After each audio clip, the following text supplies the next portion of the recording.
Hello friends, so today I'll be talking on 32nd COVID update. So I'm sure this particular trial has made a lot of waves across the globe with regards to the findings that it came out with, Solidarity trial. So this was a World Health Organization sponsored trial. So we'll just go through this trial. I'm sure many of you would have already started discussing about this trial. So this particular paper, the interim paper came around yesterday. So today is 17th October. So it came around 16th October. So I've just gone through this whole manuscript. So I'm not sure how many would have had an opportunity to go through every bit of this trial. So I'll try to put forth the salient highlights of this trial and make sense of what came out of this trial. So this was a very big trial. So if you look at the number, so the recovery trial had around 11,400 patients. So this particular solidarity trial also has 11,266 patients. So it enrolled, and recovery sort of a trial I think had around 40 to 50 hospitals. Here it had 405 hospitals across 30 countries. So it's a very huge global multinational sort of a trial. India was part of this trial as well. So it was a five-armed study. So basically, they had different arms. So there was one group which got remdesivir. So there was one group of patients which was looked for effectiveness of hydroxychloroquine. There was one group which got lopinavir and ritonavir, and there was one group which got interferon beta 1A as a subcutaneous injection. And there was one group which got a combination of interferon beta 1A and lopinavir ritonavir, and all these were compared with the standard therapy or control group. But they did not receive any placebo. So it was just a standard group where they did not get any of this medicine and they were compared. So the primary outcome of this whole solidarity trial was to look at the hospital mortality. And the secondary outcome was to look at the patients who went on to needing intubation and mechanical ventilation and hospital length of stay. So that was the secondary outcomes they looked into this study. And 94 to 96% of the patients who were randomized into this trial completed the therapy. So that was a good sort of a success that they could achieve. And the crossover of these drugs, like some who have got remdesivir and HCQ later on getting remdesivir, that crossover was did happen in a small percentage of patients, 2 to 6%. There was a crossover of these therapies. So the total deaths in this whole study was 1,253. So that was a day 8 death they took. And the interquartile range when the deaths happened was between 4 to 14. So day 8, the number of deaths was 1,253. And they looked at 28-day mortality, it was 12%. And the 28-day mortality was 39% in intubated and mechanically ventilated patients. So you can see how the mortality in ventilated patient is slowly coming down, because if you look at that JAMA article of US, the mortality was 88%. And the Chinese, earlier to that, there was a Chinese trial which came in Lancet, which was 97%. But you would see in this solidarity trial, mortality has been less in intubated mechanically. Maybe understanding of the disease has gotten better. Maybe the use of steroids, low molecular weight heparin, so on and so forth, may have been making some difference. So the trial, the whole procedure, the procedural aspect of the trial was kept to minimum. So they did not have huge paperwork. They did not have huge sort of a you know restrictions with regards to inclusion and exclusion. So the whole procedure was simplified so that more number of patients could be enrolled into this trial. And all the randomization happened online. So there was a web-based online randomization. Even the reporting of death happened online. So which means the paperwork was kept to the minimal, and they did reduce the difficulties in enrolling these patients and including it as a part of the trial. So everything was made online. And so they did capture what they called as SUSAR. It is suspected unexpected serious adverse reactions. Suspected unexpected serious adverse reactions were captured, and they called this with the acronym SUSAR. And these adverse reactions also were reported. So this was the result. So I just put in a simplified tabular format. So remdesivir, patients see, as conventionally in India, we are using remdesivir for 5 days. and in intubated and mechanical ventilated, we may be using for 10 days. But in this solidarity trial, they got remdesivir for 10 days. And 2,750 patients got remdesivir. And hydroxychloroquine, uh, the therapy was given for 10 days in 957 patients. Only lopinavir ritonavir group therapy for 14 days. And 1,411 patients were in lopinavir ritonavir group. Interferon beta 1A was given along with lopinavir in 651, and it was given as a single agent in 1,412, and 4,088 were in the standard group. And all these remdesivir, if they gave 10 days, they compared with the standard. HCQ, if they gave for 10 days, they compared with standard. So interferon, the dose they got was 44 milligrams subcutaneous for 3 doses over 6 days. So in 6 days, they had to give these 3 doses. And if patients were intubated and mechanically ventilated, the interferon beta 1A was given as 10 mg IV once a day for 6 days in intubated and mechanical ventilated. So they did the relative risk of the death rates with each arm comparing to the standard group. And as you see the relative risk, you see the 95% confidence interval and the statistical value. So as you see, the relative risk of minimizing the death was not significant with remdesivir, was not significant with hydroxychloroquine, was not significant with lopinavir ritonavir, and was not significant with interferon beta 1. So none of them reached statistical significance with relative risk showing reduction in the mortality by usage of these agents.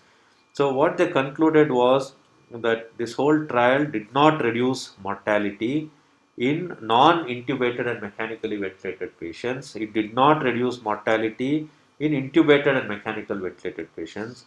It did not reduce the initiation of intubation of mechanical, which means it did not prevent progression of the respiratory failure and avoided intubation and mechanical ventilation. So it did not demonstrate that efficacy in reducing the progression of respiratory failure needing intubation and mechanical ventilation, and it did not reduce the hospital length of stay. So these were the key findings when you read this trial.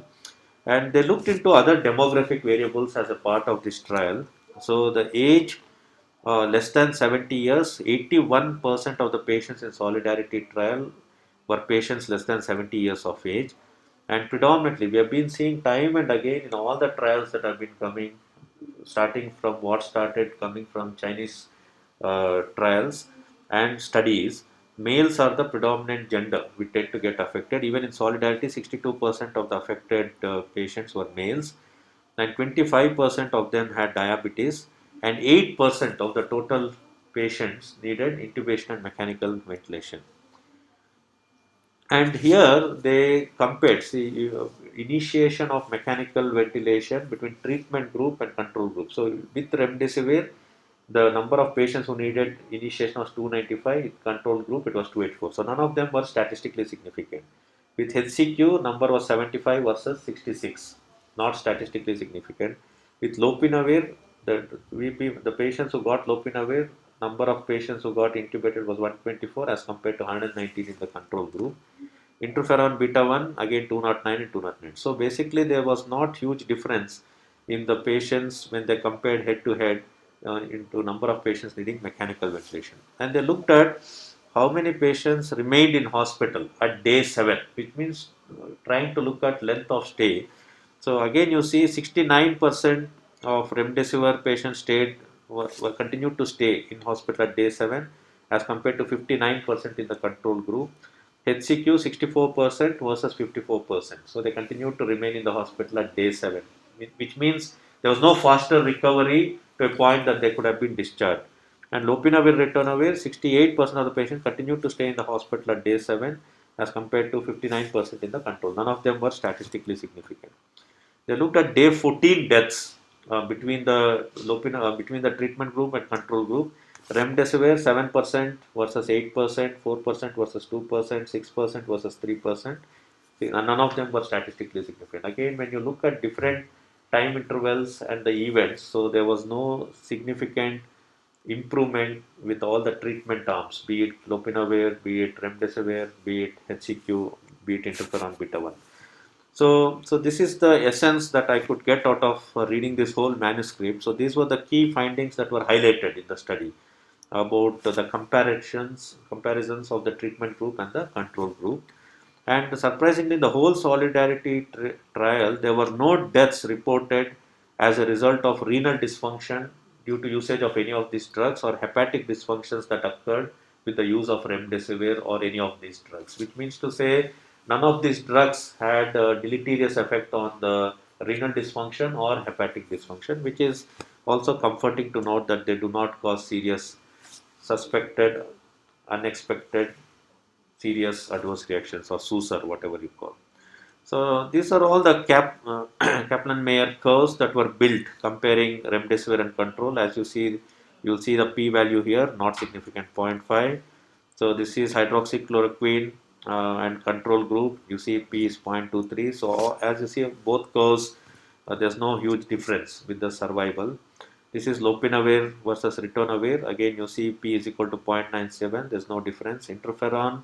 So what they found, in fact, is interferon group, at least there was a tendency of the patients not doing well. Although it was not statistically significant, the interferon group tended to do not so well when compared to the control group. So that trend they saw, but it didn't achieve statistical significance.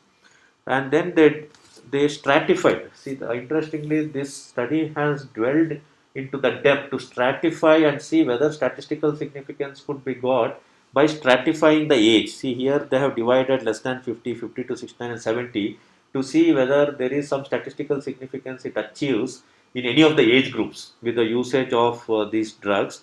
And there also we did not see a clear pattern of achieving statistical significance. And then it was substratified between ventilated patients and non-ventilated to see if any of these drugs would show some significance. Even there it did not show significance with remdesivir. So this is the forest plot with remdesivir.